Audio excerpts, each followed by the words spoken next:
Boa noite. Tem alguém aí?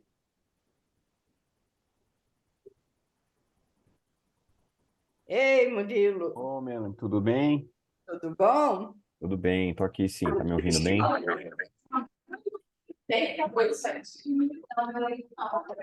Eu. Pode, Olá, mas depois a gente fala. Falar o livro oi Murilo, Léo, estão ouvindo? Oi, tudo bom? Não estou ouvindo vocês. Você tá? Oi Luiz, Não? tá bom? Opa, tudo bem? Eu ouço bem. Oi, tudo bem? E como é que tá, Melanie? Joia, e E você? o Leandro? Ué, o Leandro sumiu? Gente, eu tô mudo aqui. Acho Ah, que eu tá. mudo. Mudo não, não estou ouvindo vocês. Ué, Deixa eu entrar todo de mundo novo, vamos tá ver me se eu vou sair, ouvindo. vou ver se entro de novo. Só um minuto.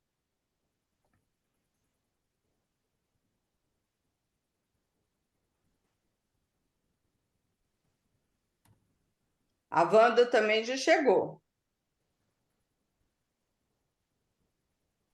E já chegou de mão levantada.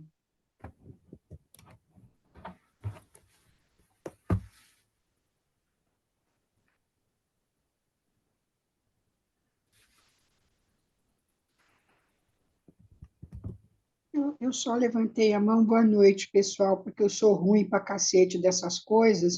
Aí, eu, ao invés de clicar para falar, eu cliquei no outro lugar. Então, a mão ficou levantada, mas não é para perguntar na dica, era Ué, só porque eu fiquei pensando, gente, nem começou ainda, a Wanda já vai perguntar. perguntar nada. Agora eu acho que eu escuto vocês. Vocês me escutam? Sim. Tudo bem. Então, beleza. Escutando, sim. A Aline falou que está Achei, atrasada um pouquinho. cheguei.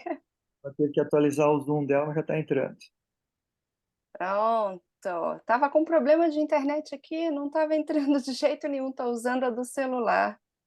Acabou de chover em São Paulo? Não? É, tá. Alagou tudo Aí não outra tem vez? trânsito, não tem internet, não Caiu tem um pé nada. d'água aqui. Mas, É, Leandro, eu acho que a Lilian foi ao salão, viu? Porque o cabelo dela está muito arrumado. Acabei de Por isso tirar o que ela rabinho de cavalo. atrasou. Fica com essa história aí de Zoom, de microfone. Isso é o salão que atrasou. É, até parece, estava lá no ambulatório, nem deu tempo. Deixa eu ver se eu consigo compartilhar a tela, então, fazer um teste aqui antes da gente começar de vez. Tá ouvindo, Aline? Aline? Uh-uh. Não. Deixa eu mandar Peraí. uma mensagem para ela que ela falou que estava sem áudio também.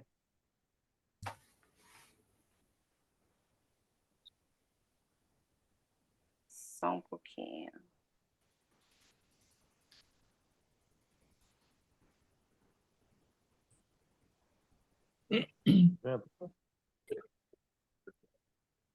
Acho que ela já viu.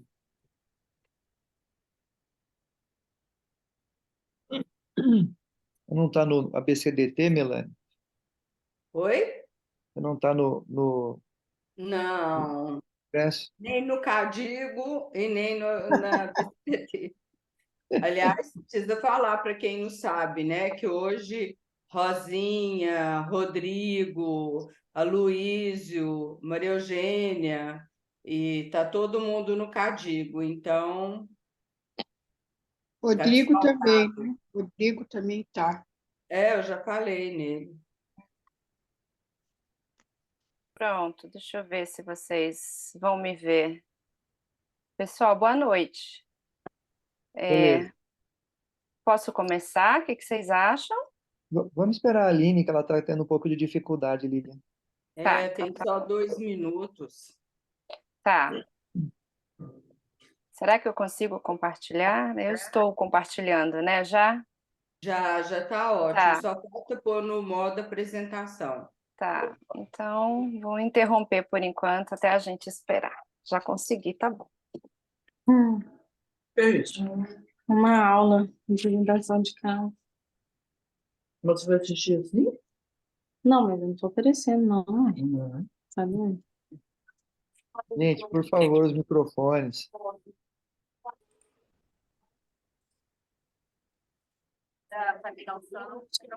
Tá lá embaixo. É. Parece que o Santos segundo precisava que o Vasco perdesse, né? Gente, por favor, os microfones. Leandro, Oi. hoje é o Dia Nacional de Doação de Órgãos, né? Isso. Aí eu resolvi perguntar para a moça que me ajuda aqui com o serviço, se o que eles pensavam e se eles já tinham, que eles são jovens, né, ela e o marido, a respeito de doação e tudo. E ela me falou uma coisa super interessante. Ela falou que muita gente não doa porque não sabe como fazer isso, que que as sociedades ou serviços de nefrologia, sei lá, deviam disponibilizar um formulário que a pessoa preenche rapidinho, um formulário simples, dizendo que ela é doadora. E aí guarda lá com a família e tudo. Porque eu vi que eu estava vendo hoje que, por exemplo, o estado de Roraima teve 100% de negação de doação de órgãos. Eu acho que isso deve ser muito divulgado em muitos lugares, mas a população em geral não sabe como proceder, não. Eu acho que podia sim, mas aí tem que fazer um trabalho de mídia para as pessoas acessarem isso, né? Pois é, mas pelo menos tem alguma coisa para oferecer. Porque ela me perguntou, né? Você sabe? Eu falei, não sei, eu acho que não tem.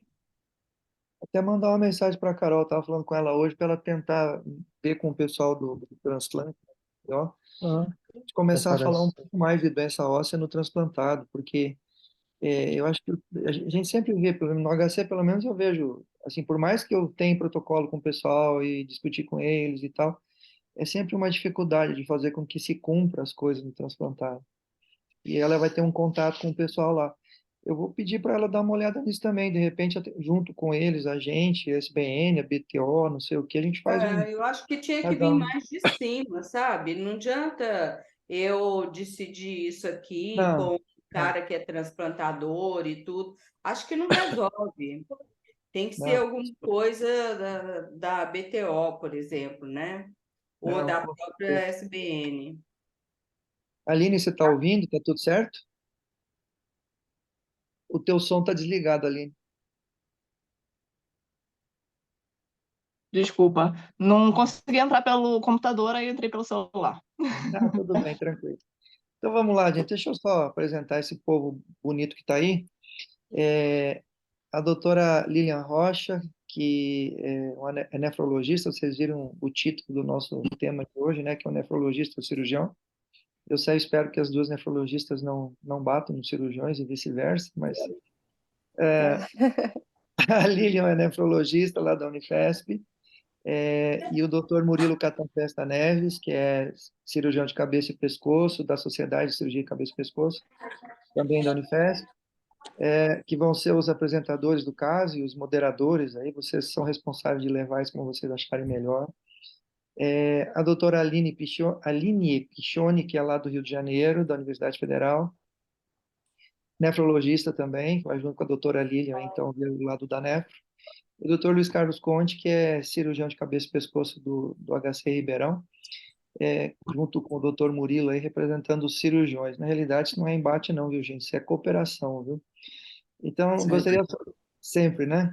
Gostaria de lembrar vocês que o motivo disso é discussão de casos clínicos. Então, não tenham medo, nada de parar, perguntar. Todos os quatro estão aí para ouvir. O Brasil é muito grande, tem uma experiência enorme, cada centro tem o seu jeito. E a gente precisa discutir mais sobre isso. Então, por favor, não temam em parar e perguntar, em discutir. Enfim, Lília, agora é com vocês aí. Toca o barco, vocês dois, você e o Murilo. Boa noite, pessoal. É um prazer sempre estar falando sobre hiperpare e doença óssea. Eu agradeço demais o convite. Eu vou compartilhar a tela agora. E aí eu e o Murilo, a gente vai trocando figurinhas. Vamos lá. Deixa eu pôr aqui.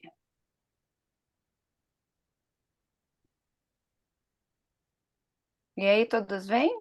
Tudo certo? Aqui tá ok, Espera um pode ir. pouquinho. Espera aí. Ok, Lília, tá tudo certo. Certinho. O pessoal que chegou aí, que está com o telefone, o som aberto, por favor, se puder deixar no mudo. Bom, vamos lá. Hoje eu vou falar sobre paratiroidectomia, que é essa conversa que a gente tem que ter, os nefrologistas e os cirurgiões, para lidar com esse tema. Deixa eu entrar aqui, deixa eu diminuir só aqui, para eu conseguir ver a tela toda. Prontinho. Já fomos apresentados, né? Eu vou começar um caso falando da paciente MCGA, uma paciente de sexo feminino, 30 anos, e ela procurou o atendimento médico lá no ambulatório de doença óssea, do Hospital de Transplantes Euríclides de Jesus Erbini, que é o Hospital Brigadeiro, contando uma história já de doença renal crônica de causa indeterminada, mas muito jovem, desde 2012, e ela foi atendida lá pela gente em 2017, aos 30 anos. Então, ela começou aos 25 anos, com essa doença renal crônica de causa indeterminada, interrogada hipertensão, que era a única patologia na época que foi também descoberta, né? Não tinha queixas clínicas na época, e ela negava fratura na idade adulta. Calça cagada. O quadro clínico dela era de um hiperpara grave, de difícil manejo clínico, por isso que ela foi encaminhada para o ambulatório das PTX. Eu tenho aqui os exames iniciais que ela trouxe aqui, olha, para a gente no mês de setembro de 2007, mostrando um PTH de 1.222, um fósforo no limite superior, uma fosfatase alcalina. Pessoal, telefone, tem alguém com o telefone aberto? Uma fosfatase alcalina de 782, vitamina D baixa de 20, a nossa referência aqui do cálcio é de 1 a 1,40. Então, mostravam hiperpara com fósforo ali no limite máximo. Aí pedimos novos exames e começamos o acompanhamento. Ela voltou 3 meses depois com o mesmo perfil, mas já mostrando uma tendência maior a um cálcio mais alto, um fósforo mais alto e um PTH ainda mais alto. Também a fosfatase acompanhava. Na época, ela usava o Sinafical 7, uma tentativa de usar 60 miligramas, mas ela bem intolerante. Ela usava 30 miligramas e olha lá, não conseguia muito mais que isso, por enjoo. Usava o Renagel como quelante em todas as refeições, carvedilol, eritropoetina, e o calcitriol endovenoso era usado de forma irregular na hemodiálise devido aos meses em que ela apresentava ali com fósforo borderline para alto. Então, não era também contínuo esse pulso de vitamina D, de calcitriol. Na época, o que era disponível era o calcitriol endovenoso. Na avaliação de imagem inicial dela, o ultrassom mostrava nódulos na tireoide bilaterais menores que 1 centímetro, mas havia aqui um nódulo na topografia da paratireoide inferior esquerda de 17 milímetros, que sugeria uma paratireoide de volume aumentado. Ela não conseguiu trazer uma cintilografia de paratireoides, e ela também ainda não tinha tido acesso à densitometria. Então, o único exame de imagem que a gente tinha dela aqui era esse ultrassom, que foi feito lá pelo Hospital Brigadeiro. E aí, a gente vai começar a conversar agora. Eu repeti aqui os exames laboratoriais da paciente, deixei aqui o ultrassom positivo aqui com essa glândula, e como que a gente iria pensar em conduzir esse quadro?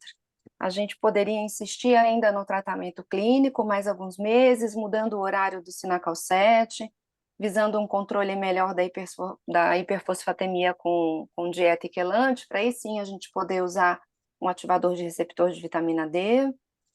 Ou a gente já iria programar a cirurgia, mas esperar aí uma cintilografia SPECT para ter uma melhor avaliação dessa glândula, para decidir essa cirurgia. Ou a gente poderia ir para a cirurgia já direto por conta do quadro clínico da paciente e sem mais exames. Pergunto aí para vocês, o que é que vocês acham que seria interessante? Aline, você quer comentar alguma coisa? Sim, então, Lilian, essa paciente, assim, é a figura do paciente que a gente habitualmente recebe no ambulatório, né? Uma Sim. paciente jovem, e que tem um começo de diálise e evolui com hiperparatireoidismo. Algumas coisas me chamaram a atenção nessa paciente, que ela é muito jovem, que ela tem essa hiperfosfatemia importante aí de difícil controle. Não sei exatamente como é que é a parte de adesão dela, né, ao uso do quelante, a dieta, como é a qualidade da diálise, mas com certeza com esse PTH alto também está saindo fósforo de dentro do osso, né? E essa hiperfosfatemia por si só já leva aí a um risco de calcificação vascular, né, numa paciente jovem, que traria mortalidade para ela.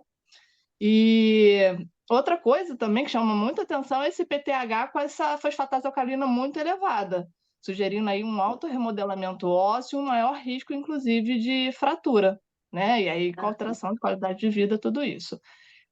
Então, como essa paciente tem muita dificuldade de tratar o hiperparatireoidismo, né, ela tem a intolerância ao Sinacal 7, que o cálcio mimético seria uma opção de tratamento na tentativa de baixar esse PTH. E isso também é muito frequente, os pacientes suspendem porque não conseguem, dizem que dá vômito só de sentir o cheiro, só de olhar para o comprimido. Então, isso realmente é um limitador no tratamento, né? E com essa hiperfosfatemia fica difícil a gente fazer análogo de vitamina D para tentar controlar também. Então, eu diria que, nesse caso, essa paciente entra numa dificuldade de tratamento do hiperparatireoidismo clínico. Então, a princípio, com esse alto risco de cardiovascular, né, de calcificação vascular, com alto risco de fratura, e com essa glândula aumentada, né, maior do que 1 centímetro, provavelmente ela já tem algum grau de hiperplasia nodular, e até redução do número dos receptores, então com uma resposta medicamentosa também provavelmente diminuída, eu acho que vale a pena a gente indicar a paratiroidectomia. O Sextamib, né, a cintilografia com Sextamib, ajudaria muito na avaliação se tivesse uma glândula ectópica, né, na migração lá da paratireoide. Então, acrescentaria informação, mas ela não é essencial e não deve retardar o tratamento dessa paciente a princípio, né, atrasar essa paratiroidectomia com todos esses riscos que essa paciente tem, aguardando aí uma cintilografia que não sabe quando que iria fazer. Em relação aos outros exames, assim, exames que são rápidos, que geralmente a gente faz até na admissão, provavelmente essa paciente fez, seriam as radiografias, até de mão, bacia e de abdômen lateral, para avaliar essa calcificação vascular, se ela já não tem, né, que confirmaria aí mais essa indicação da paratiroidectomia. E uma coisa que me chamou a atenção é que ela toma um carvedilol, então eu já não sei se ela tem algum grau de disfunção cardíaca, né? E o hiperparatiroidismo pode dar cardiopatia dilatada like, né? E até mesmo calcificação valvar. Então, seria mais uma indicação para paratiroidectomia. Então, respondendo essa pergunta, a princípio eu indicaria a paratiroidectomia. No caso, né, no nosso hospital, a gente infelizmente não consegue isso de forma rápida, então dá tempo da gente já ir pedindo os outros exames e também tentando manejar essa parte do controle do fósforo e tentando introduzir aí, melhorar a diálise, a adesão da paciente, né? Deixa eu voltar um pouquinho na história para contar um pouco mais da questão dela, da docina Calcete. Realmente era um ponto que ela falava desde a primeira consulta, e ela queixava já de algum desconforto ósseo, desconforto articular, então ela tinha queixas de fraqueza, fraqueza muscular também associada.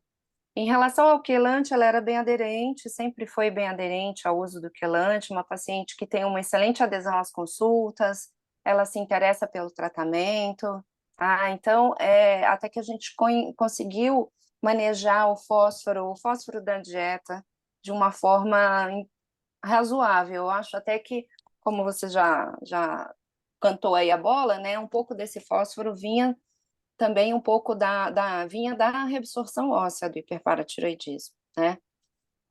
Sobre a cintilografia e sobre a indicação da cirurgia, só reforçando que a indicação da PTX, a indicação é sempre clínica, né? Para todo mundo que tá ouvindo a gente, isso é super importante a gente reforçar, que a gente não deve mesmo retardar a cirurgia por conta de uma cintilografia. E para reforçar isso, a gente tem o trabalho do Murilo, que é a tese do Murilo, que eu já vou chamar ele para comentar, e a tese dele está logo a seguir, que fala desse cenário nosso aqui no Brasil. Né, Murilo, assume aí.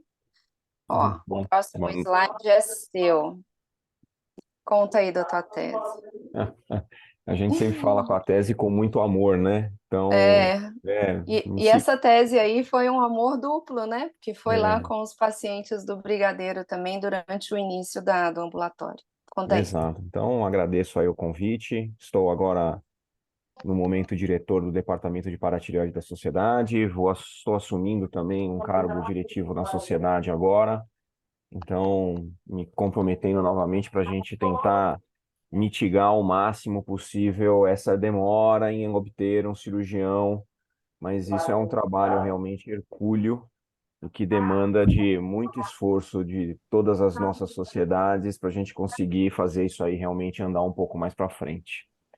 Em relação aos exames, o que eu acho que tem o mundo ideal e o mundo Brasilzão, né? O Brasilzão que a gente consegue. O mundo ideal, obviamente, seria você conseguir todos os exames que você pudesse conseguir dentro de um racional, né? Para te cercar de todas as possibilidades de você poder fazer uma cirurgia bem eficiente. Então, ultrassom, cintilografia são os dois que puxam a fila, associados ou não a uma tomografia. E temos outros, né? A ressonância pode ser lançado mão, eventualmente. menos utilizado do que uma cintilografia, né? E o próprio ultrassom feito pelo cirurgião, que também é algo que a gente pode lançar a mão. Especificamente em relação à tese aí, a tese é o mundo Brasil, né? Não é o mundo ideal. A tese foram os nossos pacientes lá do Brigadeiro, em que a gente recebia esses pacientes de todo que é lugar, cada qual fazendo seu ultrassom em determinado lugar diferente, alguns com cintilografia, outros sem, e cintilografias feitas em locais também completamente distintos, né? E a compilação desses dados todos é que realmente a cintilografia ela ajuda muito pouco, né? Em linhas gerais, quando tem um cirurgião bem treinado na cirurgia, a cintilografia ela acrescenta muito pouco. Pode ser reservada para casos de falha da primeira cirurgia, né? O ultrassom eu já acho que é um exame mínimo para uma cirurgia, porque ele tanto olha para a paratireoide como olha para eventuais nódulos de tireoide que você pode aproveitar para fazer algum tratamento específico, né? E aí estão os resultados iniciais do que a gente conseguiu lá, uma taxa de sucesso bem alta, né? Com poucos exames localizatórios, porque as paratireoides, apesar da gente ter muita paura que elas estão fora do lugar, normalmente elas estão por ali e dá para encontrar e dá para fazer um bom tratamento e ajudar os pacientes minimamente nessa primeira cirurgia. Vou pedir para o Conte também comentar um pouco sobre a experiência dele, aí sobre as opiniões dele. Joia, Murilo. Boa noite a todos, obrigado pelo convite. Bom, acho que esse caso ele chama atenção realmente o fato dele ser meio fora do nosso padrão, né, do nosso padrão, nossa vida real, né? E isso é uma dificuldade agora para a gente discutir o caso, porque nossos casos que a gente opera acaba que é tão evidente a indicação que quase que não gera discussão, né? E da mesma maneira, quando a gente vai fazer qualquer pesquisa, qualquer levantamento que nós vamos fazer, fica muito difícil, porque como é que você coloca na sua estatística que você operou todos os seus casos, está com PTH acima de 1.900, né? Então, fica difícil, assim, às vezes, justificar para num trabalho científico, assim, né?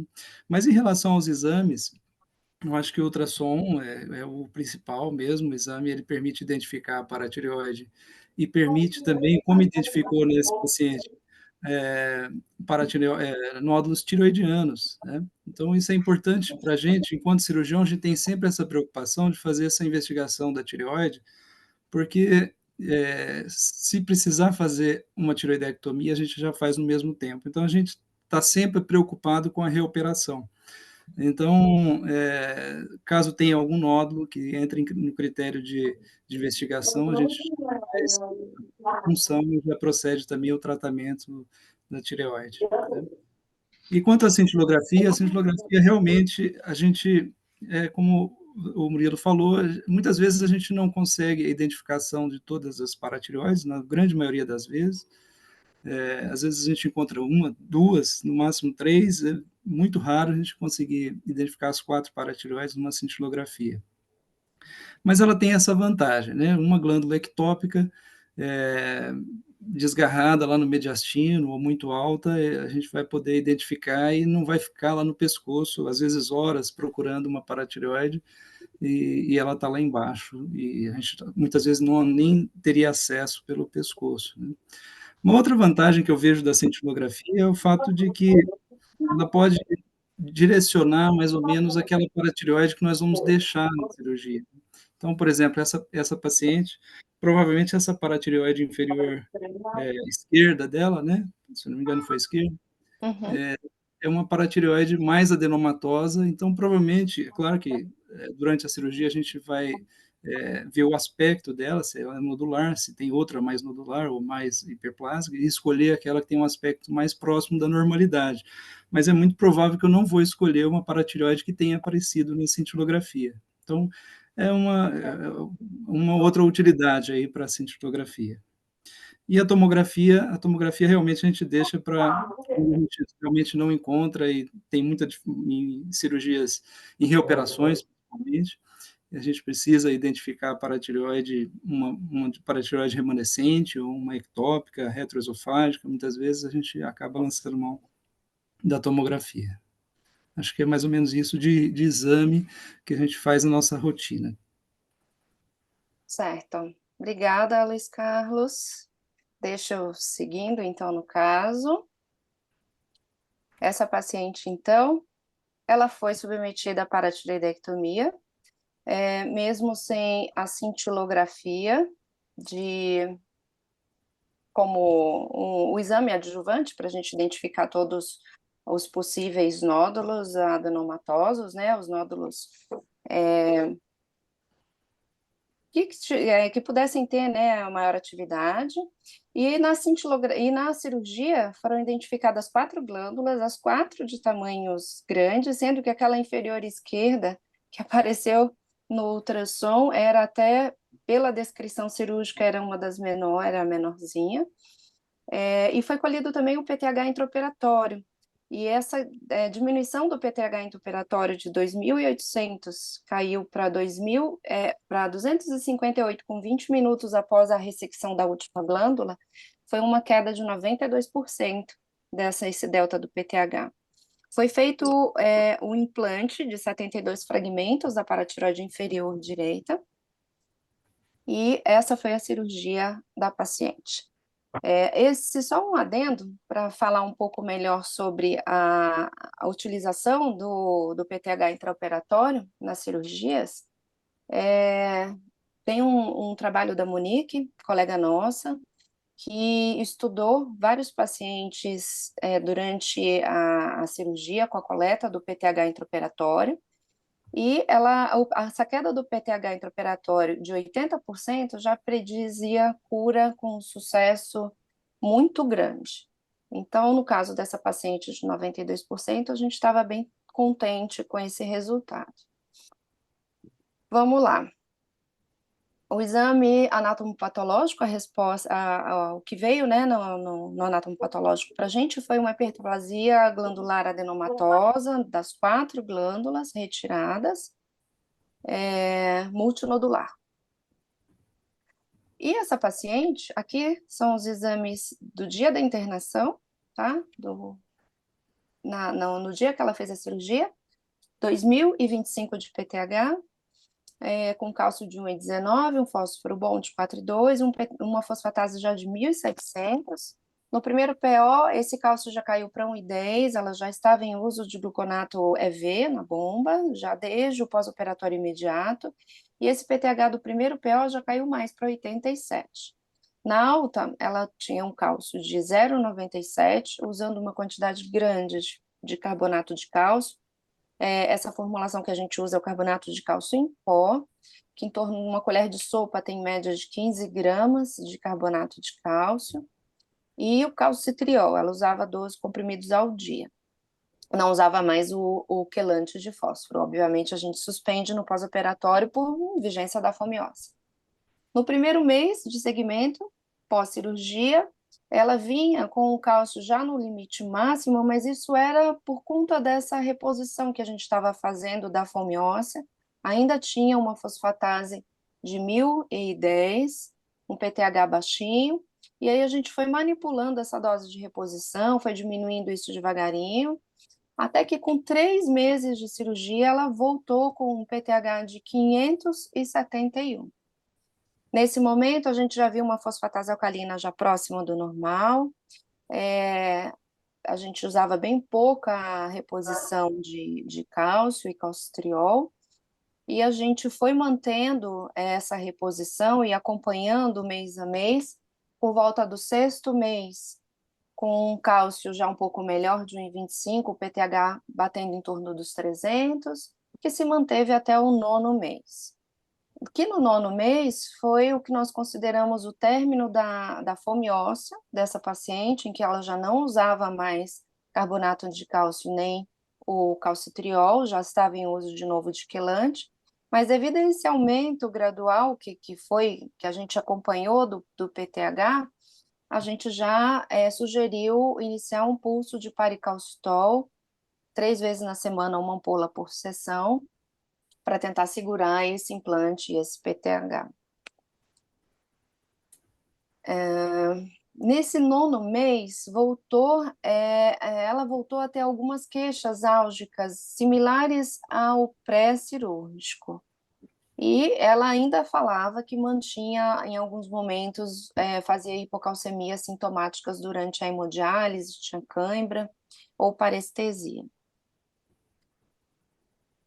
Eu voltei aqui, os 2 primeiros eram pré-cirurgia, a segunda coluna do primeiro PO, para lembrar o menor PTH que ela chegou, de 87, mas com 1 ano ela já estava com PTH em torno de 621, voltando a usar um cálcio ao dia quelante, o Sevelamer de forma irregular, optamos por usar esse cálcio quelante porque ela mantinha o cálcio no limite inferior, e a gente sabe que a hipocalcemia estimula o aumento do PTH, e ela também, em alguns momentos, por aumento do fósforo, ela fazia suspensões temporárias do paricalcitol, isso era regulado também através da clínica de diálise, mês a mês.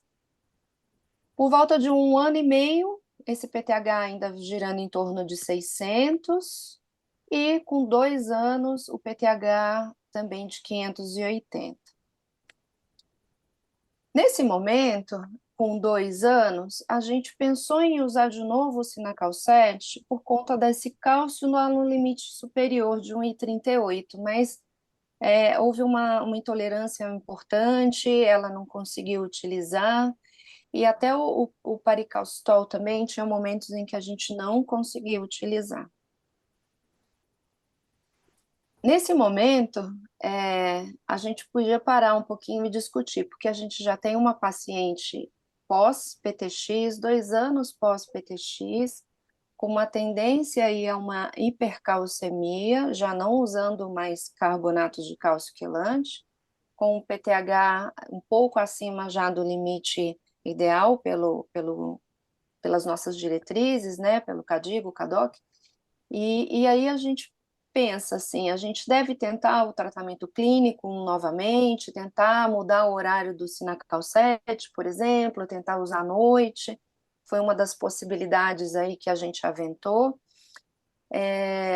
Nesse caso, pensando em nova cirurgia, a gente já pediria novamente exames de imagem para nos guiar aí o que fazer, se era aumento do PTH de uma glândula que talvez possa, uma 5ª glândula cervical, que a gente não tinha percebido antes, talvez uma 5ª glândula menorzinha, né? E a gente pensaria na abordagem do pescoço, abordagem do implante, o que a gente iria fazer. Aí a gente pediu uma ajuda para os nossos cirurgiões, já que o tema da nossa aula, né, da nossa discussão é essa interação do nefrologista e o cirurgião, eu acho que cabe aqui muito a gente discutir juntos o que fazer nesses casos, né? Ela passou numa consulta com o Dr. Murilo, na época, e foi feita essa palpação, tanto do pescoço quanto da região do autoimplante, que não se notava nenhuma glândula aumentada na região do autoimplante, foi um autoimplante external, então de fácil acesso para poder fazer essa palpação. Ultrassom do autoimplante foi negativo, e a gente realmente fez os 2 outros exames de imagem, ultrassom cervical e a cintilografia. Murilo, você pode mostrar para a gente aqui essas imagens do ultrassom e da cintilo? Posso mostrar, claro. Tá aí. Só não consigo apontar, mas Certo. você for me ajudando. Tá bom. Assim, nessa época da primeira cirurgia dela e da segunda, a gente ainda não fazia nós mesmos o ultrassom, né? E esses ultrassons, quando você faz um pedido meio solto para o radiologista fazer ultrassom cervical ou ultrassom de pescoço, em que ele não sabe o que ele tem que procurar, a probabilidade dele encontrar alguma coisa é realmente muito baixa, né? Hoje, com a experiência que a gente adquiriu do Brigadeiro e lá do Hospital do Rim, provavelmente a gente teria feito o nosso próprio ultrassom em sala e a gente provavelmente teria visto essas glândulas grandes que ela tinha no momento da cirurgia. Aqui uma pergunta que depois eu deixo para os colegas nefrologistas é em termos de opção cirúrgica, a gente sempre pode fazer uma PTX total ou uma PTX subtotal. Minha impressão é que em pacientes que são intolerantes ao Cinacol 7, que eles já se mostram intolerantes no pré-operatório, mesmo com doses mais baixas, fica meio complexo de fazer uma cirurgia subtotal, porque esse paciente provavelmente se manterá intolerante ao Cinacol 7 no pós-operatório, né, para controlar essa glândula. Então, essa foi uma das opções da gente ter optado por fazer uma PTX total. Mas, na verdade, ela tinha glândulas grandes, né, glândulas de 3,5 centímetros, que é o que a gente costuma ver. E aí, quando a gente pensa naquele padrão já de 5 meses, ele é um padrão bastante dúbio em termos de como que as coisas evoluíram. Se, na verdade, a recidiva ela é do implante, já deu tempo para esse implante pegar e já está poderoso ali, produzindo bastante PTH, ou ainda não teria dado tempo do implante pegar e nós estaríamos diante de uma quinta glândula, que provavelmente era menor na época da cirurgia, e depois ela evoluiu. Dipirona não ajuda neste caso. Então, normalmente, quando os implantes têm a recidiva no implante, normalmente os implantes são palpáveis. Você consegue examinar, como é mais superficial no tórax, minha impressão é que normalmente ele é palpável. Mas a gente opta por fazer sempre um ultrassom do pescoço, óbvio, a gente não é inocente, sempre pode ter uma glândula lá, e uma cintilografia. E, na verdade, esse ultrassom ele foi guiado pela cintilografia que nós vamos ver a seguir, né? Foi ao contrário, fez a cintilografia e depois nós fizemos o ultrassom tentando olhar alguma coisa que tivesse aí. Então, o que a gente está vendo aqui é o lobo tiroidiano esquerdo, né? Tem a musculatura em cima aí. Essa primeira bola grande à direita, mais à direita da primeira foto, é a carótida, né? Bem redondinha. E essa bolinha aí que a Lilian está apontando, hoje é o timo. Hoje eu consigo dizer depois. Isso é o timo, né?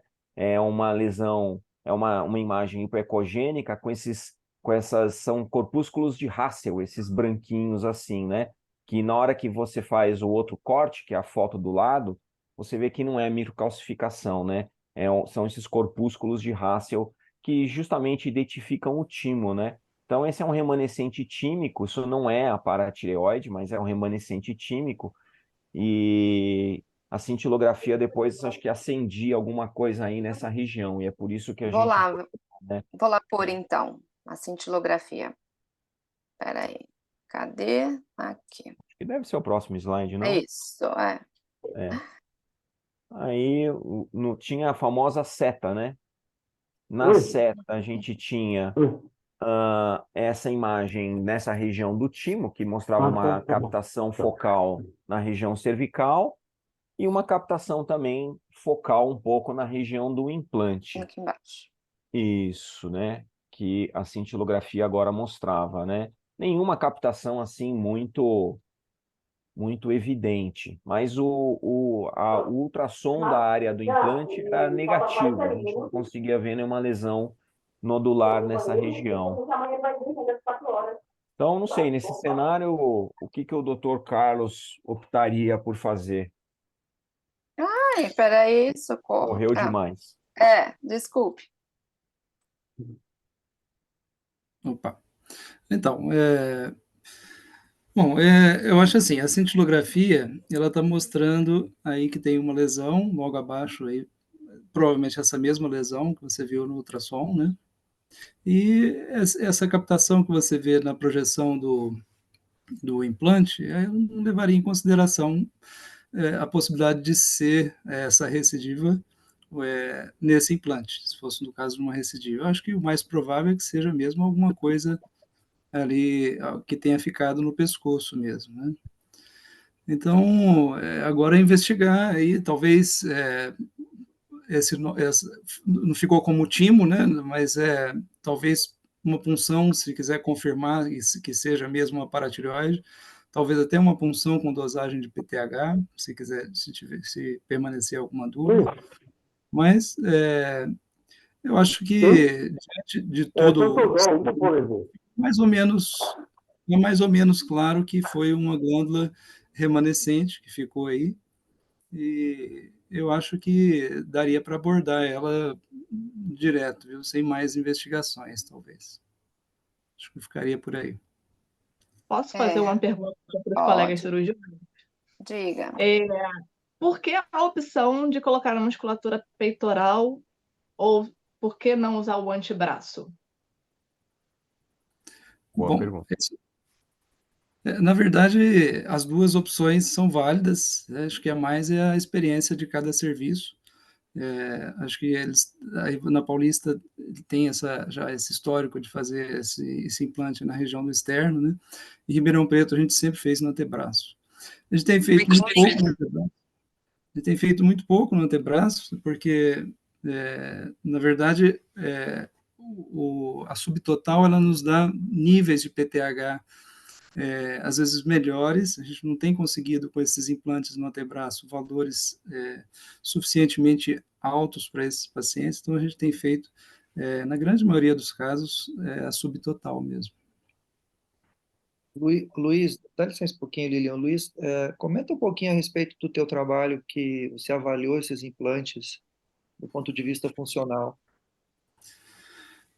Bom, olha, esse trabalho foi no doutorado, depois teve uma sequência também com alunos que seguiram, mas na verdade o que a gente fazia era pegar esses implantes no antebraço e estimular e suprimir, né? Estimulava com hipocalcemia, com EDTA, e suprimia com cálcio, com gluconato de cálcio, e via a reação quanto à produção de PTH, né?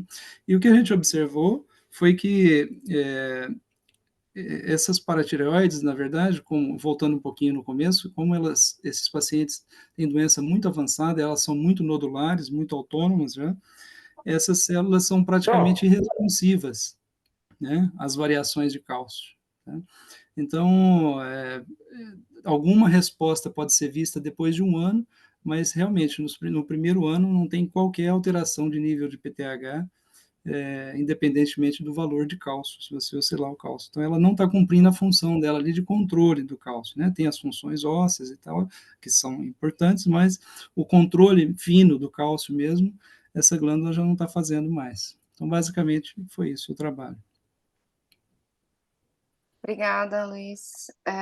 Deixa eu Eu posso seguir. fazer uma pergunta? Ah, pode, Melanie. Tá, então, a pergunta é para os cirurgiões, tá? É que assim, essa paciente, ela já fez uma paratiroidectomia há 2 anos atrás. A gente vê que realmente está acontecendo uma recidiva aí, né?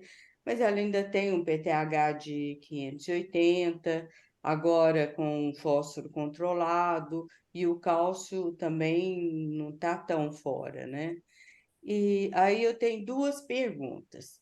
A primeira é como é que, já que nós não temos experiência com esse implante aqui no tórax, como que você faz a diferença para falar para mim que esse excesso de paratormônio muito provavelmente está vindo dessa captação aqui supostamente uma glândula remanescente, e não do enxerto. E aí, continuando, que mesmo que essa seja a hipótese mais provável, não vale nem a pena, assim, no sentido de economizar uma cirurgia, né? Mexer um pouco nesse implante, tentar tirar um pouco e ver o que acontece? Certo. Você perguntou foi para os cirurgiões em relação, né, Melanie? Cirurgiões, Sim. para o Luiz Carlos Acho e que para o o... acho que o Murilo pode falar mais desse implante no pré-external, né? Eu não tenho experiência com ele, mas, assim, o que ele falou no começo basicamente o que a gente usa também no antebraço, né? Se o paciente não tem uma nodulação no antebraço, né, e não tem uma captação forte assim, de cintilografia, muito provavelmente ele não essa recidiva não é do antebraço, né? Normalmente ele forma mesmo uma nodulação palpável ali naquela região, né? É que Agora, no no, antebraço a gente tem um ainda tem a recurso de possibilidade, fazer dosagem, né? isso, no antebraço a gente dosa dos dois, dosa Isso. fossa cubital bilateral, a gente, teste de Casanova, né? Agora, no o externo, eu não sei como que vocês conduzem aí, Murilo. Então, a gente também teve várias discussões, e a Monique também estudou bastante os implantes, né, com estereomicroscópio, tentando escolher uma glândula, áreas melhores da glândula para poder otimizar melhor o funcionamento do implante. Mas tem alguma coisa a mais, aparentemente, nos implantes que faltam ali para o funcionamento. Talvez uma inervação, né? Não só a vascularização, mas uma inervação que localmente ali no pescoço ela tem algum nervinho que ainda faça ela funcionar e na região do implante não tem, né? A gente estudou também como uma segunda parte da tese aumentar a quantidade de um implante, né? Em vez de colocar 30, 40 fragmentos, a gente estava colocando 70 fragmentos no intuito de otimizar esse e obter no pós-operatório um valor maior, um valor maior. Eu sou forçado a dizer pelos dados que isso não surtiu efeito, porque nós não tivemos uma diferença estatística entre os grupos com 30, 50 e 70 fragmentos, mas o pai da técnica não larga a técnica, né? Não é assim? Eu não largo, eu acho que teve uma diferença, eu acho que a gente só não conseguiu um N, um número, um P estatístico, porque o nosso N foi muito pequeno. Talvez se eu tivesse aumentado o meu N, talvez eu tivesse conseguido alguma estatística, mas isso fica para a posteridade mostrar. Quanto ao implante no braço e no tórax, a gente já faz lá no tórax há muitos anos lá na escola, sempre desde que eu cheguei lá, mais de 20 anos. Os testes do gradiente, sim, eles não são 100%, eles não funcionam em todos os pacientes. O braço desses pacientes, ele é bastante uma arma, ferramenta importante para esses pacientes manterem as fístulas, né, e manterem os tratamentos. Então, tem fístula num braço, só sobra o outro braço para fazer as coisas, aí você vai lá no outro braço, no outro membro e coloca o implante, aí dá problema na fístula. Então, em vários relatos de dificuldades de controle do implante, né? Muito provavelmente porque o implante no braço não tem nenhuma delimitação anatômica muito fixa e muito rígida, né? Então, dos implantes correndo por dentro do músculo. E como a área do tórax ela é uma área superficial, de fácil exame, em que não tem um músculo que fica mexendo, como o músculo do braço, que você fica mexendo a mão o tempo todo, e ela é delimitada por estruturas ósseas, as duas costelas e o externo, a hipótese era de que isso seria uma área que contingenciaria melhor o implante e evitaria o crescimento infiltrativo dos implantes, como tem vários casos de vários relatos no membro, né? Então foi uma opção que nós fizemos lá na escola. A gente já tem até um trabalho estruturado desses 20 e poucos anos do implante, que a gente está finalizando aqui para fazer uma publicação. E essa experiência, aparentemente, é isso mesmo. A gente não teve nenhum caso de crescimento descontrolado, a gente não teve nenhum caso de impossibilidades de reabordagem, como tem relatos no membro, né, no braço. Claro que o nosso N é muito menor, né? Então, conforme a gente vai ampliando o N, pode existir a possibilidade de surgir isso. E o diagnóstico fica com o exame de imagem e palpação. A gente não tem como fazer gradiente nessa região, por motivos óbvios, né? Então, fica sempre pelo ultrassom, palpação e cintilografia. É assim que a gente faz o diagnóstico. Não sei se eu respondi, espero ter respondido. Sim, obrigada. Então vamos lá. Foi optado por uma reabordagem. Essa paciente foi reabordada, região cervical, 2 anos e meio depois, baseado na descrição da cintilografia. Aqui, durante a cirurgia, o Murilo, eu vou pedir de novo para você falar do intraoperatório dessa paciente, tá? Ah, E aí a gente fala depois do anátomo patológico. a gente ficou no dia, inclusive, a gente conversei com a Lilian ao vivo e a cores, né, durante a cirurgia, durante essa paciente, com bastante dúvida sobre a abordagem do enxerto. Como não existia nenhuma lesão nodular na topografia do enxerto, apesar de ter a captação lá, eu ainda estava confiante de que seria uma captação de um enxerto normal, não seria uma captação de um enxerto hiperplásico. Então, a nossa opção foi por abordar a imagem cervical, também pela história dela de 5 meses já ter um PTH mais forte, mais alto, possibilidade de uma quinta glândula. Então, a gente acabou fazendo uma limpeza, digamos assim, desse lado esquerdo total, tiramos a tireoide, retiramos o timo como um todo, mas já no intraoperatório a gente não viu nenhuma lesão nodular. E optamos por interromper a cirurgia nesse momento, né? Optei por não seguir e manipular o outro lado do pescoço, porque é SUS, né? Foi uma cirurgia mais difícil, reabordagem, nervos, essas coisas todas. E eu não estava tão confiante que eu iria encontrar alguma glândula recidivada no implante. Então, estava ainda pensando numa possibilidade de uma quinta glândula, talvez uma glândula mais mediastinal, que eu não tivesse alcançado na hora da cirurgia, então optei por interromper. E esse aí foi o resultado do PTH, né? Nada, não aconteceu nada.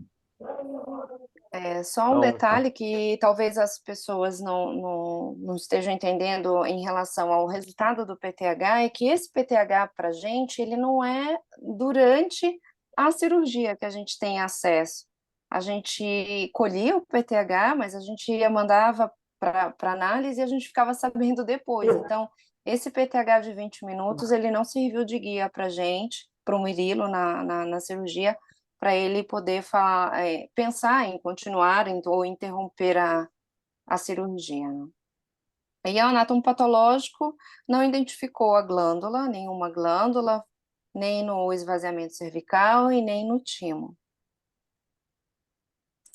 Essa paciente, então, depois da cirurgia, ela volta com o mesmo quadro do hiperpara grave que ela mantinha, até piora um pouco em relação ao PTH, hipercalcêmica, hiperfosfatêmica, e nesse momento usando apenas o quelante, e a gente pensou em solicitar um novo estudo cintilográfico para essa paciente, para reabordar novamente, estudar um pouco melhor e reabordar o implante.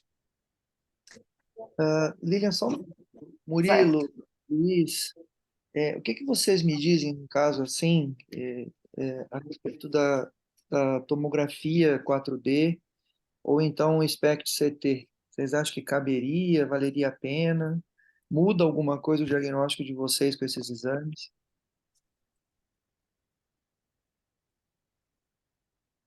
Bom, eu acho que... Pode falar, perdão, Murilo. Carlos, pode ir. Pode falar.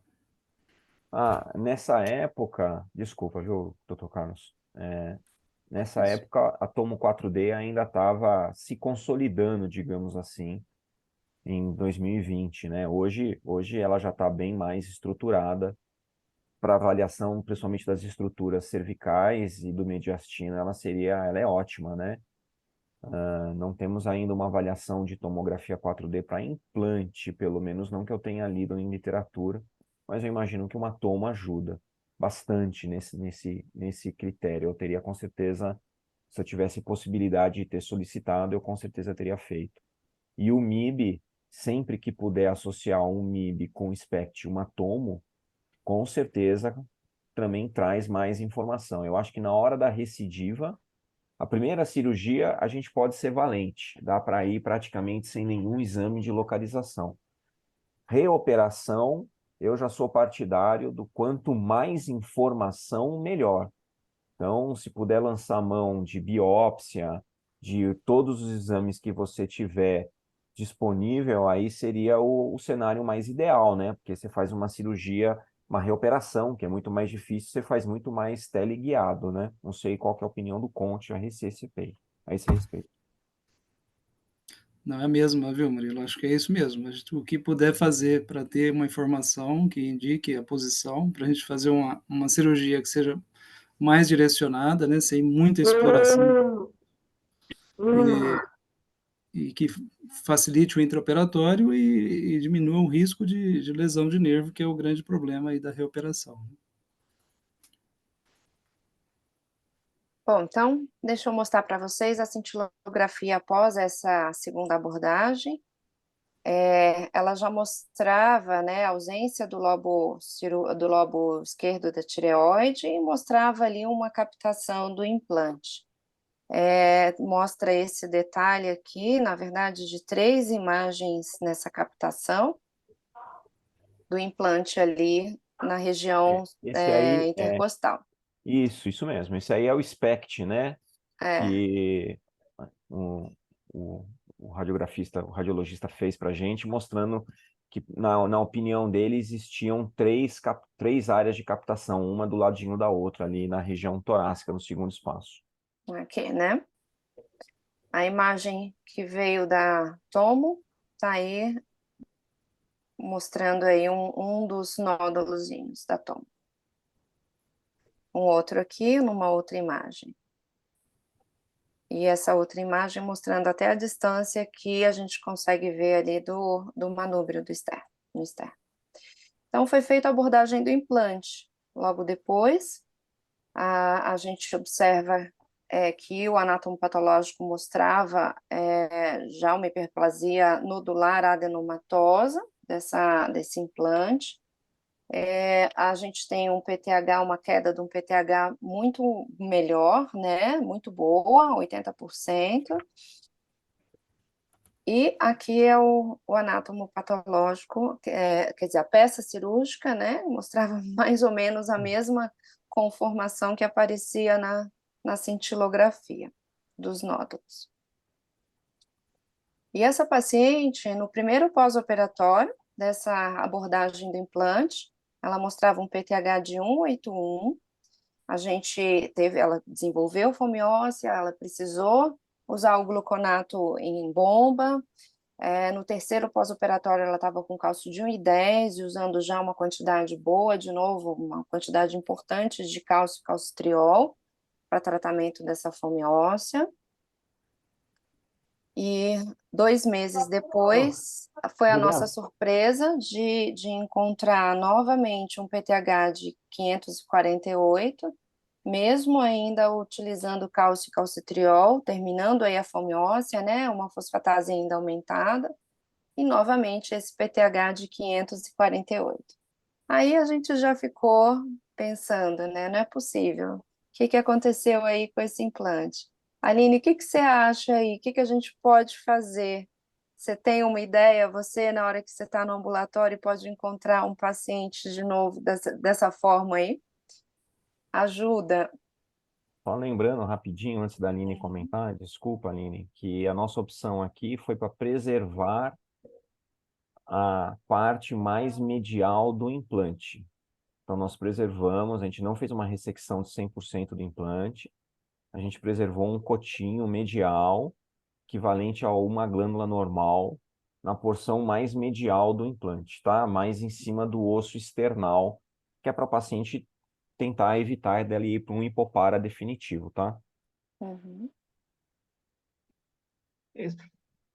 Imaginando aquela imagem, né, da tomografia, da cintilografia, que mostrava, e até olhando quando até a descrição da primeira cirurgia, que coloca que tinha 72 fragmentos, eu fiquei imaginando, né, a quantidade de fragmento que é inserido ali, inclusive eu gostaria de ouvir do cirurgião como é que é a execução disso, né? E aí, quando eu olhei que ressecou alguns fragmentos, e aí vi esse PTH de novo, eu falei, eu acho que ainda ficou glândula. E agora faz todo sentido, né? O Murilo já até esclareceu que foi proposital a manutenção da glândula, e eu concordo plenamente que o hipopara, né, para essa paciente ia ser muito ruim, mas que provavelmente teve uma persistência aí, E nesse caso, né, agora, atualmente, a tomografia 4D realmente ajudaria mais a gente a observar até essas alterações anatômicas, né? A quantidade de glândulas aumentadas ali dentro da musculatura. Eu acho que ajudaria bastante na condução desse caso. Uhum. Joia.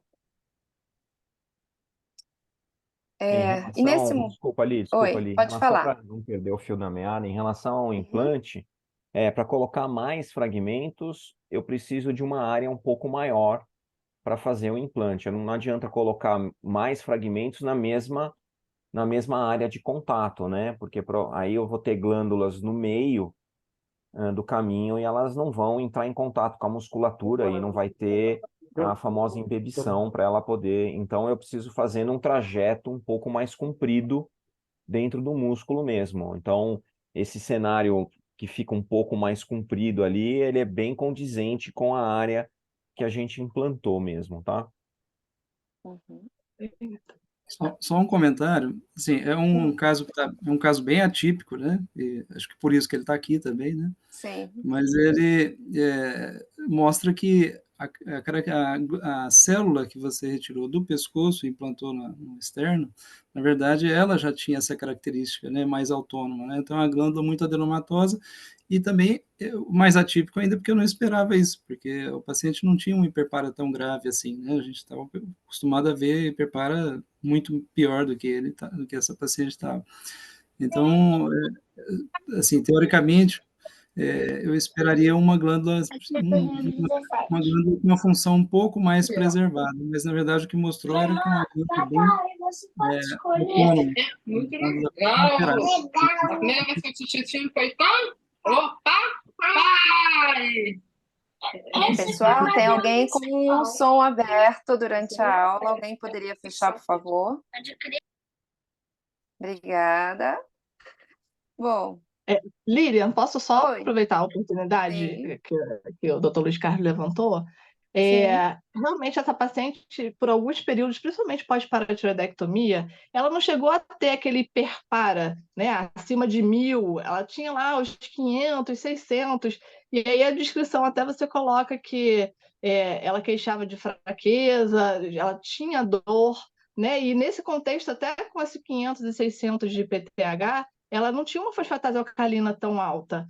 E aí a minha dúvida é a seguinte: vocês têm protocolo de investigação de intoxicação para alumínio prévio? Porque assim, ela tinha até pouco tempo de diálise, né? Então, assim, qual é a experiência de vocês em relação a isso? Se essa paciente poderia, né, frente a tanta dor, ter algum defeito de mineralização até relacionado ao alumínio, né?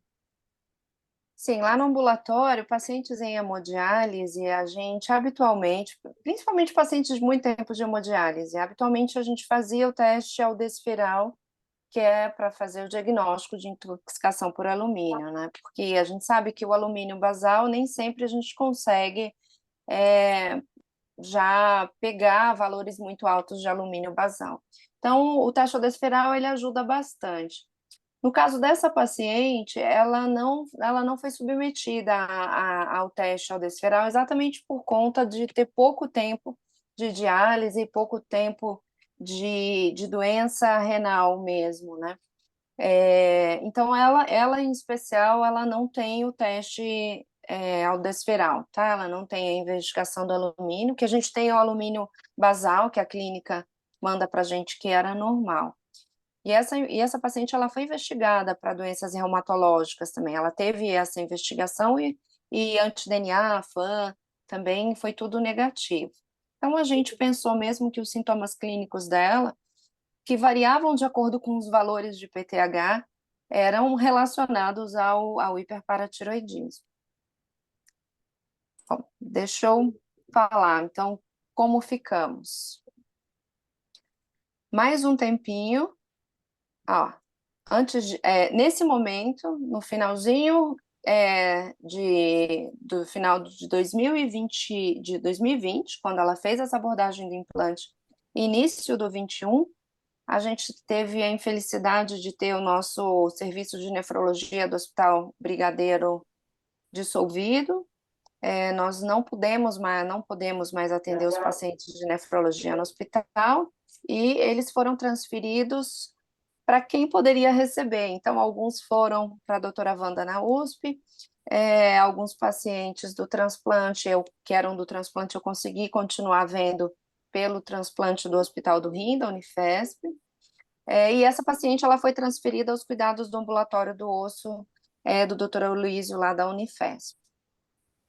E ela demorou um pouco para chegar até a consulta, e quando ela foi avaliada, já praticamente 2 anos depois dessa abordagem do implante, tá aqui esse primeiro exame, que foi logo quando a gente teve o último contato com ela no Brigadeiro, e quando ela chegou ao ambulatório lá da Unifesp.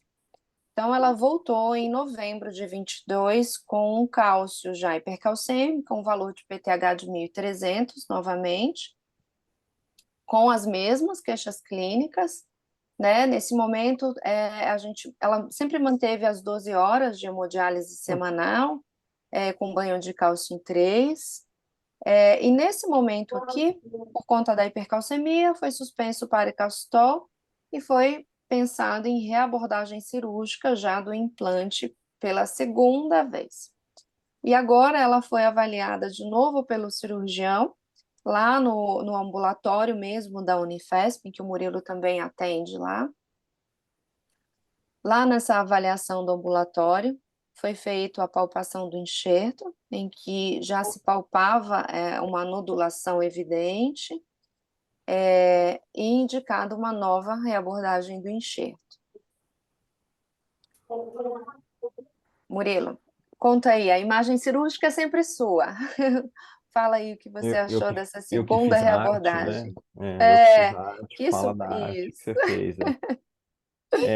Então, apesar dela ter uma lesão palpável, como está medida ali, de uns 15 milímetros, a gente fez o ultrassom lá e a gente não conseguiu identificar nenhuma outra lesão, que seria justamente aquela lesão mais na parte medial, junto ao osso externo, que a gente preservou da primeira ressecção, né? Então, essa foi a nossa opção de retirar.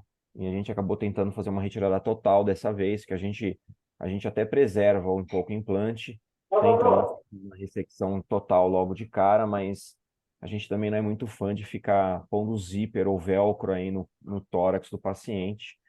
Então, 2, 3, não dá para ficar fazendo também várias abordagens. E aí o intuito foi fazer uma abordagem com uma ressecção total do implante. E foi essa pecinha aí que foi retirada.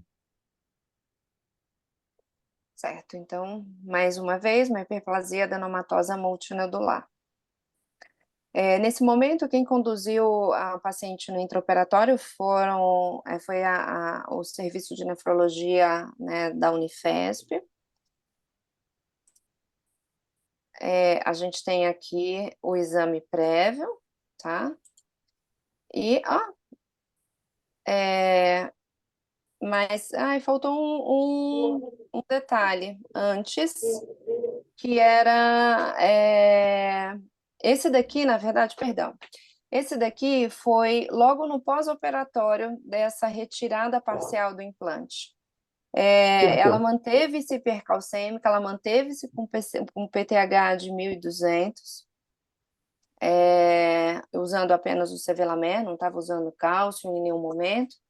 E mesmo após essa reabordagem, com a retirada dessa glândula, que realmente o anátomo patológico mostrava uma paratireoide, ela ainda mantinha um PTH de 1.200. E aí a gente optou, em conversa com os cirurgiões, a gente optou por fazer novamente uma cintilografia dessa paciente. E aqui está a cintilografia após já essa reabordagem, da segunda reabordagem do implante, que mostrava ainda a imagem aqui, essa imagem inicial, e a imagem 2 horas depois, que mostrava ainda essa captação do implante. Então, mais uma vez, isso é bem recente, né? Foi feito a terceira reabordagem do implante, que foi agora, recente. Aqui está a peça cirúrgica dessa terceira reabordagem. Nesse intraoperatório, a gente já obteve um decréscimo de PTH importante. Ela voltou a fazer fomiose, voltou a ficar hipocalcêmica, precisar de uso de bomba de bicarbonato EV, e ela ficou bem, saiu de alta bem, utilizando as medicações orais de carbonato de cálcio e calcitriol. A gente tem aqui o exame de controle dela, que ela veio no ambulatório, finalmente, o PTH baixinho, um cálcio de 1,19, ainda fazendo reposição, e essa foi a última consulta que ela teve no ambulatório da nefrologia, do ambulatório do osso. Bom, eu queria abrir agora para todo mundo, pessoal, porque vocês viram que é um caso bem complicado, com indas e vindas, assim, vários momentos de reabordagem. Agora, finalmente, depois dessa última reabordagem, a gente conseguiu um PTH bom, tanto no intraoperatório quanto no primeiro controle que ela tem ambulatorial. E aí a gente deixa para todo mundo, quem quiser perguntar, quem quiser sugerir, quem quiser conversar um pouco mais aí sobre essa paciente. Eu queria só fazer uma observação, que essa paciente ainda teve vantagem de ter uma cintilografia positiva, porque às vezes acontece de recorrência a gente fazer uma cintilografia e ela ser negativa, que aí dificulta muito, inclusive, para o cirurgião, né? De onde que está vindo esse PTH tão alto sem localizar, ainda mais num pescoço já mexido, né? Então isso complica muito. E lá na nossa instituição a gente tem uma parceria muito boa com o pessoal da medicina nuclear, então conseguir a cintilografia com Sextamib não é uma questão, às vezes a gente consegue até mais fácil do que o ultrassom. E aí a gente já teve a experiência de alguns pacientes que tinham essa recorrência e por dificuldade de localização, mesmo com a tomografia 4D, com a TC 4D e com a cintilografia, eles subiram para o centro cirúrgico com a gente, então foi uma paratiroidectomia armada com gamma probe, né? Injeta o Sextamib no paciente, espera um pouquinho aquele período de washout, e aí sobe com uma canetinha que faz essa captação, né? Como se fosse uma cintilografia móvel, digamos assim, e com ultrassom também, o cirurgião com ultrassom. Então, assim, isso são armas que acho que facilitam bastante a localização desse enxerto, né? Então, eu sei que, infelizmente, não é disponível em muitos lugares, mas com certeza ajuda bastante nessas recorrências, principalmente quando fica difícil de achar esse enxerto, esse adenoma que está produzindo esse PTH. William, eu gostaria de, assim, às vezes tem muita gente assistindo e às vezes o pessoal pode achar que o que a gente está vendo é a rotina. Acho que a gente precisa lembrar que isso é a exceção. A gente tem muito, na grande maioria dos casos, a gente resolve, como o Murilo falou no início, a Lilian também, com um ultrassom, muitas vezes só que é o que tem, né? E como o Murilo falou, a gente é mais valente da primeira vez.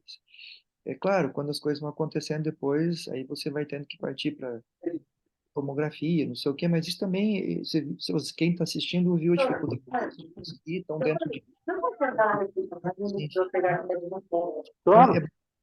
É bom que a gente tenha na cabeça que isso não é a grande maioria dos casos. A grande maioria dos casos, os cirurgiões resolvem com um procedimento muito simples, né? Tem duas pessoas com a mão levantada, e a Wanda e o Murilo. Wanda. Boa noite para todos. Não é o dia a dia, né? Que não é frequente acontecer isso. Para comentar um pouco o que aconteceu. Temos uma única vez, e a Aline já ela pode acontecer também.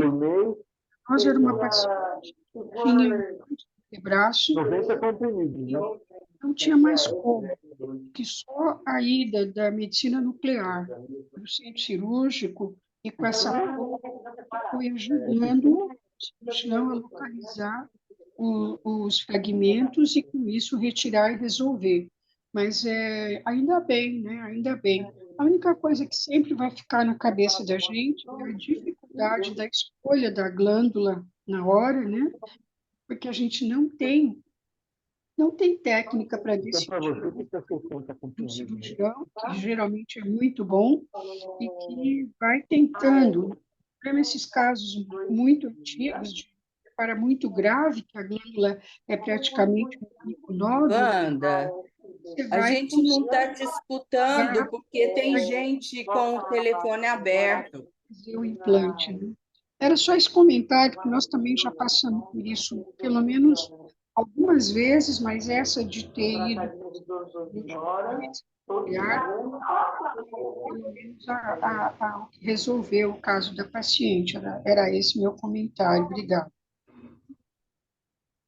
Vou aproveitar que a doutora Wanda já comentou, que o doutor Leandro falou, é a verdade, né? A gente lá no hospital. Murilo, Oi. pede para desligar os pede para fechar Já tem um tempo que a gente está pedindo e a gente Nossa, não eu não consegue também desligar o tô telefone das escutando pessoas. nada. Poxa, as Vamos, pessoas precisavam ter um pouco de bom senso, né, gente? Puxa vida, acaba com uma reunião que atinge o Brasil inteiro por causa de alguém que está aí atrapalhando dessa forma. Puxa vida, né? e vamos tentar aqui manter o- a, a calma. Então, desse trabalho, eu acho que a gente estima lá na Unifesp uns 2.000 pacientes ou mais operados. E desse trabalho, a gente tem 20 recidivas. E dessas 20 recidivas, 17 foram tratadas com uma única abordagem do implante. Então, é um número realmente muito pequeno. Esses números que precisam de várias, como é esse caso dessa paciente, essa paciente vai estar no trabalho, são poucas as vezes em que a gente demanda assim, várias reabordagens do implante. Normalmente, uma única reabordagem. Normalmente não precisa, né? Mas quando precisa, é uma reabordagem só. Certo, Leandro. Eu acho que é sempre importante, né, o nefrologista ser parceiro do cirurgião, o cirurgião ser parceiro do nefrologista. Eu acho que esse é o principal foco da discussão. E a gente sempre ganha, né, com essa discussão junto. E aí, como lá da sala de cirurgia, o que você acha? Ou então, dá uma olhada nesse implante. Eu acho que é sempre bom ter os serviços, tanto de nefrologia quanto os serviços de pescoço, bem afinados. Né? Esse eu acho que é o recado principal também, né? De um caso difícil, mas é o recado principal que a gente tem. Alguém tem mais alguma pergunta? A gente pode encerrar a reunião hoje.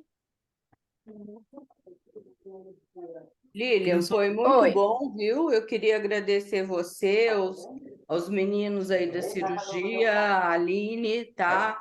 E é uma pena que realmente essa reunião está meio conturbada, né? Porque alguém não está colaborando de jeito nenhum. Mas foi ótima tudo isso que vocês falaram. E bom, obrigada, boa noite. Então tá certo, pessoal. Vou encerrar o compartilhamento da tela. Boa noite. Até mais. Obrigada, Leandro, mais uma vez. Obrigado a todos. Boa noite. Tchau, tchau.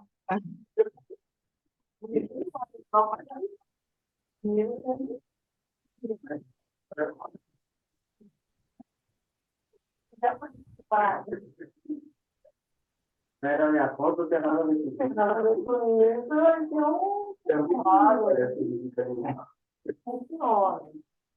Ai, meu Deus. Eu queria ter sido essa parte.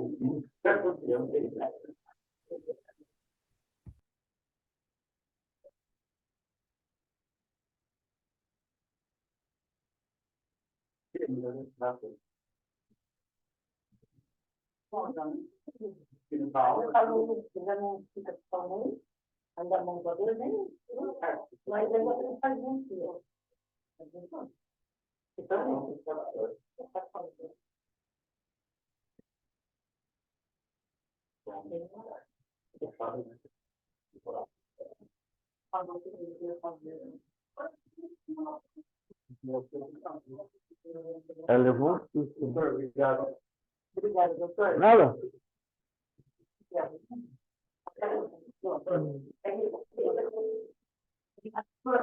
Não, boa noite. Ei.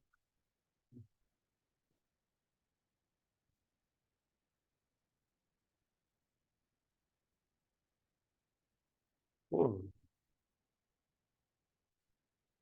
tá. Pode, espera um pouquinho. Onde que é que tá? Outro? Eu vou entender.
Oi?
Tem que fazer o...